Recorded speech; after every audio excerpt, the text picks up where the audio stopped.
تو نبی پاک صلی اللہ تعالیٰ علیہ وسلم نے فرمایا میرے دو امتی قیامت کے دن اللہ کی بارگاہ میں کھڑے ہوں گے اور ان میں سے ایک عرض کرے گا یا اللہ اس میرے بھائی نے مجھ پر ظلم کیا تھا، میرے اوپر اس نے جبر کیا تھا، تو مجھے اپنا حق اس سے لے کر دیا جائے۔ تو حضور علیہ الصلوۃ والسلام فرماتے ہیں اللہ تعالیٰ اس شخص سے فرمائے گا کہ اپنے بھائی کو اس کا حق دو۔ عرض کرے گا مالک میرے پاس تو اب کوئی نیکی بچی نہیں، کہاں سے حق دو؟ تو اب وہ جو مدعی ہے، جو دعویٰ کر رہا ہے کہ میرا حق اس سے لے کے دیا جائے، وہ عرض کرے گا مالک پھر میرے گناہ ہی اس پر ڈال دیے جائیں۔ حضور مسکرا رہے ہیں، جناب انس بن مالک فرماتے ہیں، لیکن اس بات پر آ کر حضور کی آنکھوں میں آنسو آ گئے۔ نبی کریم صلی اللہ تعالیٰ علیہ وسلم فرمانے لگے وہ بڑا ہولناک دن ہوگا قیامت کا۔ لوگ اس دن تلاش کریں گے کہ کوئی ایسا شخص ہمیں ملے، ضرورت محسوس کریں گے کہ جو ہمارا بوجھ اٹھائے۔ اب وہ شخص عرض کرتا ہے مالک میرے پاس تو کوئی نیکی نہیں ہے اور یہ کہہ رہا ہے میرے گناہ ہی اس پر ڈال دیے جائیں۔ تو نبی پاک علیہ الصلوۃ والسلام فرماتے ہیں اللہ تعالیٰ اس مدعی سے فرمائے گا ذرا سر تو اٹھا، جنت کی طرف تو دیکھ۔ تو وہ جنت کی طرف سر اٹھا کر دیکھے گا اور دیکھ کر عرض کرے گا مالک میں ایک چاندی کا شہر دیکھ رہا ہوں جس میں سونے کا محل بنا ہوا ہے، ہیرے جواہرات سے مرصع ہے وہ محل۔ اے مالک کون اس کا مالک بنے گا، یہ کس کو ملے گا؟ تو اللہ تعالیٰ فرمائے گا جو اس کی قیمت ادا کرے۔ تو وہ عرض کرے گا مالک اس کی قیمت کون ادا کرے گا؟ تو اللہ تبارک و تعالیٰ فرمائیں گے تو بھی اس کا مالک بن سکتا ہے۔ تو بڑے تجسس سے، بڑے شوق سے عرض کرے گا مالک میں کیسے مالک بن سکتا ہوں؟ تو اللہ فرمائے گا تو اپنے بھائی کو معاف کر دے، میں تجھے اس محل کا مالک بنا دیتا ہوں۔ کر دے معاف اپنے بھائی کو، درگزر کر اپنے بھائی سے، بھول جا اس کی خطاؤں کو، کچھ دیر کے لیے چھوڑ دے جو اس نے غلطیاں کی، تو معاف کر دے اسے اور میں اس محل کا تجھے مالک بناتا ہوں۔ نبی پاک صلی اللہ تعالیٰ علیہ وسلم ارشاد فرماتے ہیں وہ فوراً عرض کرے گا مالک میں نے اپنے بھائی کو معاف کیا۔ تو اللہ تبارک و تعالیٰ ارشاد فرمائے گا اس کا ہاتھ پکڑ اور پھر اسے جنت میں ساتھ لے جا۔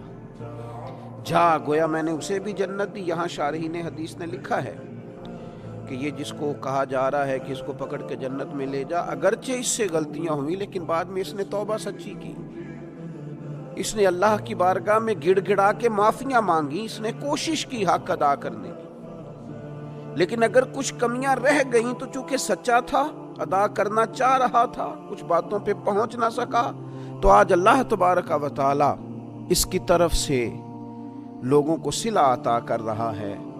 اللہ فرماتے ہیں اس کا ہاتھ پکڑ اور جنت میں لے جا۔ اللہ کے محبوب صلی اللہ تعالیٰ علیہ وسلم نے نتیجے کے طور پر، رزلٹ کے طور پر یہاں ایک بات ارشاد فرمائی، حضور فرمانے لگے اللہ تعالیٰ سے ڈرو اور باہمی معاملات درست رکھو، اللہ تبارک و تعالیٰ قیامت کے دن مومنوں میں صلح کرائے گا، تو تم یہیں اپنے معاملات کو درست رکھو۔ اب مجھے بتائیے، ایک تو یہ نتیجہ نکلا کہ مالک کریم کتنا ہے، مہربان کتنا ہے، توبہ کرنے والے پر عطا کتنی۔ دوسرا حضور کی علم و حکمت کی اس گفتگو سے سمجھیے کہ اللہ درگزر کرنے والے کو عطا کتنا کرتا ہے، اور پھر یہ بھی دیکھیے کہ صلح کرانا کتنا مقدس کام ہے۔ دو بھائیوں کو ملا دینا، قریب کر دینا، روٹھے ہوں کو ایک دوسرے کے قریب کرنا کتنا عظیم کام۔ تو نبی پاک علیہ الصلوۃ والسلام کی اس خوبصورت بات سے، اس انتہائی معنی خیز حدیث سے اپنے لیے موتی حاصل کریں، دل کو بڑا کریں، سینے میں گنجائش پیدا کریں اور اپنوں کے لیے درگزر کا دروازہ کھولیں۔ اللہ تعالیٰ سمجھنے کی توفیق عطا فرمائے کہ نبی پاک علیہ السلام نے ہر معاملے میں کہا ہم نے ان کے طریقوں پر عمل۔ وہ 10 محرم کا روزہ رکھتے تھے، فرمایا تم ایک ساتھ بڑھا لیا کرو، 9 کا رکھ لو یا 11 کو رکھ لو۔ بلکہ یہاں تک کہ صحیح مسلم میں موجود ہے، یہودیوں نے کہنا شروع کر دیا تھا کہ نبی کریم تو ہر معاملے میں ہماری مخالفت کرنا پسند کرتے ہیں، یہ تو ہر معاملے میں الگ چلتے۔ کیوں؟ ہمارا اپنا کلچر ہے، ہماری اپنی تہذیب ہے، ہمارا اپنا تمدن ہے، ہم اس دین کے ماننے والے ہیں جو یہ بھی بتاتا ہے سلام کیسے لینی ہے، اور یہ بھی بتاتا ہے کتنی دفعہ لینی ہے، اور یہ بھی کہتا ہے دروازے پہ جانا ہے تو دروازہ کھٹکھٹا کے دروازے کے سامنے نہیں کھڑا ہونا، تھوڑا سا ہٹ کے کھڑا ہونا ہے. اور یہ بھی کہتا ہے کہ کسی کے گھر جانا ہے تو دروازے میں کوئی سوراخ ہو تو اندر نہیں جھانکنا. اور یہ بھی بتلاتا ہے کہ 3 دفعہ سے زیادہ دروازہ نہیں کھٹکھٹانا, نہ کھلے تو لوٹ آؤ. جو دین ایک ایک بات کھول کر بیان کرے, جو یہ بھی بتائے روٹی کمانی کہاں سے ہے, یہ بھی بتائے کھانے سے پہلے ہاتھ بھی دھو لینا, یہ بھی بتائے بیٹھ کے کھانا, یہ بھی بتائے کہ بسم اللہ شریف پڑھ کے کھانا, یہ بھی کہے ذرا چبا چبا کے کھانا, اور یہ بھی بتائے کہ کافر اور منافق 7 آنتوں سے کھاتے ہیں, زیادہ کھاتے ہیں, تم نے 1 آنت سے کھانا ہے. جو کھانے کا طریقہ بھی بتائے, سونے کا بھی بتائے, کسی سے ملاقات کا بھی بتائے, جو کسی کا انتقال ہو جائے تو تدفین کرنی ہے یہ بھی بتائے.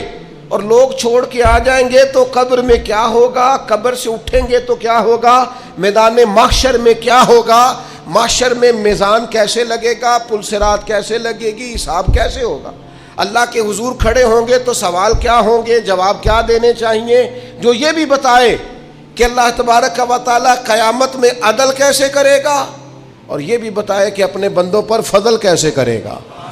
جو دین یہ بھی بتلائے کہ قیامت والے دن جب گناہگار میدان محشر میں پریشان ہوں گے تو ایک کالی زلفوں والے محبوب آ کے سفارش بھی کریں گے, ان کی سفارش مانی بھی جائے گی, ان کے کہنے سے گناہگاروں کو چھوڑا بھی جائے گا.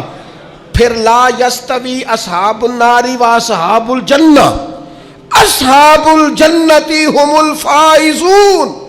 جو بتائے کہ جب جنت میں چلے جائیں گے تو کامیابی ہوگی.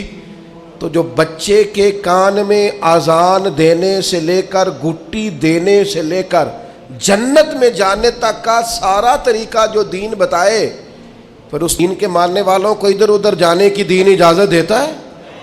ہر چیز تمہیں گھر میں بتائی ہے, پھر تھوڑا سا ادھر سے ادھار, تھوڑا سا ادھر سے ادھار. جو فیشن رات کو دیکھ لیا ٹی وی پہ سویرے کر لیا, جو نیا سٹائل آیا وہ چل گیا, جو نیا فیشن آیا وہ. آپ نے ناراض نہیں ہونا, ویسے میں نے اتنے کچے خیالات کے لوگ بھی اپنی زندگی میں دیکھے ہیں جو اس بات پر بحث کر رہے ہیں کہ یہ فیشن جب آیا تھا سب سے پہلے میں نے بنایا تھا.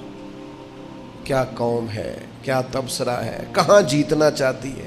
یہ پاجامہ جو آج یہ ساری دنیا آج پہن رہی ہے, اس شہر میں سب سے پہلے میں نے پہنا تھا. جیت گئے بھائی, جیت گئے, آپ کا انعام بنتا ہے, گولڈ میڈل آپ کو ملنا چاہیے. اتنا بڑا کارنامہ, سب سے پہلے فیشن آپ نے کیا ہے, کمال ہو گئی, حد ہو گئی. سب سے پہلے جناب یہ جو چیز آج سب کے پاس ہے, یہ سب سے پہلے اس ماڈل کا موبائل سب سے پہلے میں نے لیا تھا. بالکل بالکل آپ کا پہلا نمبر بنتا ہے, آپ جیت گئے. خدا کے بندو, اللہ سے ڈرو. مسلمان ان چیزوں میں الجھ کر زندگی نہیں گزارتا, اس کی چاہتیں کچھ اور ہیں, اس کے انداز کچھ اور ہیں. وہ مٹی میں مل کے اور گھوڑے پہ بیٹھ کے اور گھوڑے کی ٹاپوں کی آواز سن کے والعادیات ضبحا فالموریات قدحا فالمغیرات صبحا فاثرن به نقعا فوسطن به جمعا. رب کہتا ہے مجھے قسم ہو ان گھوڑوں کی جن پر سوار ہو کر میرے محبوب کے صحابہ میدانوں میں نکلتے ہیں. یہ شان ہے مسلمان کی, اس میں اندر ولولہ ہوتا ہے, اس کے رنگ کچھ اور ہوتے ہیں, اس کے انداز کچھ اور ہوتے ہیں. وہ مجمع دیکھ کر پریشان نہیں ہو جاتا, اس کو نئی گاڑی مل گئی تو اسے وہ کامیابی نہیں جانتا.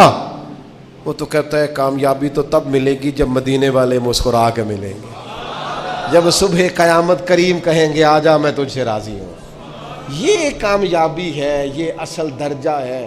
جب صبح قیامت رب کہے گا کہ یہ بندہ دو عالم سے خفا میرے لیے ہے, یہ کامیابی.